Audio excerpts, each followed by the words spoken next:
গাজীপুরের শ্রীপুরে ফসলি মাঠে ধান গাছ দিয়ে ফুটিয়ে তোলা হয়েছে বৈষম্য বিরোধী ছাত্র আন্দোলনের অন্যতম শহীদ আবু সাঈদের প্রতিকৃতি। শ্রীপুর উপজেলার বেকাসাহারা গ্রামে বাসিন্দা কৃষক এনামুল হক এবং তার শ্বশুর মাহিনুদ্দিন শস্যচিত্রটি নির্মাণ করেছেন। এর আগেও নানা বিষয়ের উপর বেশ কয়েকটি প্রতিকৃতি তারা তাদের ধান খেতে ফুটিয়ে তুলেছিলেন। সম্প্রতি ফুটিয়ে তোলা আবু সাঈদের এই প্রতিকৃতিটি দেখার জন্য প্রতিনিয়ত ভিড় বাড়ছে দর্শনার্থীদের।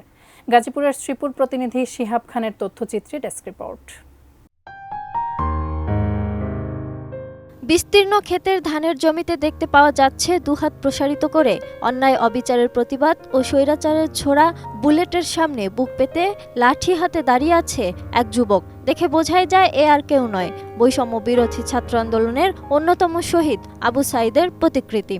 গাজীপুরের শ্রীপুরের মাওনা বরমী আঞ্চলিক সড়কের ট্যাংরা বাজার পার হলেই বিস্তীর্ণ সবুজ ধান খেতে এই প্রতিকৃতি দেখে যে কারো চোখ জুড়িয়ে যাবে। শ্রীপুর উপজেলার বোকাসাহারা গ্রামের বাসিন্দা কৃষক এনামুল হক এবং তার শ্বশুর মাইনুদ্দিন শস্যচিত্রটির নির্মাণ করেছেন। গত বছর একই জমিতে শস্যচিত্রে জাতীয় পতাকা ও এর আগে ২০২২ সালে মা শব্দটি ফুটিয়ে তারা বেশ সমালোচনায় এসেছিলেন। এনামুল হক ও তার শ্বশুর মাইনুদ্দিন কেমন করে তৈরি করেন এই প্রতিকৃতি দিলেন তার বর্ণনাও। সে একটা যুবক ছেলে, আমার তো ভবিষ্যৎ নাই, তার তো ভবিষ্যৎ ছিল। সে দেশের শান্তির জন্য যে তার জীবনটা দিয়ে দিল, আমি দানের মাধ্যমে তার দুঃখটা তার পিতা মাতার সাথে একটু দুঃখ অংশগ্রহণ করার জন্য তার প্রতিচ্ছবিটা আমি মেইন রোডের পাশে আঁকছি, যাতে সকলে দেখে তার দুঃখটা একটু লাঘব করে।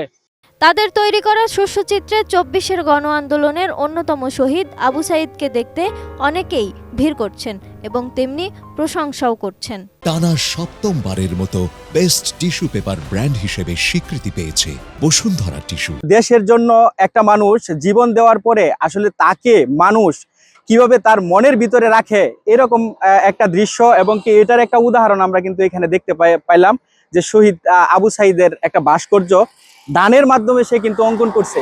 জুলাই আন্দোলনে অন্যতম শহীদ আবু সাঈদ, তার প্রতিকৃতি আঁকা হয়েছে, এখানে তার প্রতিচ্ছবি আঁকা হয়েছে। এটা কৃষকের ভালোবাসা দেখে অপ্লুত হইলাম। তাদের শস্যচিত্র দেখে অনেকেই যেমন ভিড় করছেন, তেমনি আন্দোলনে নিহত ও আহতদের স্মরণ করছেন সবাই।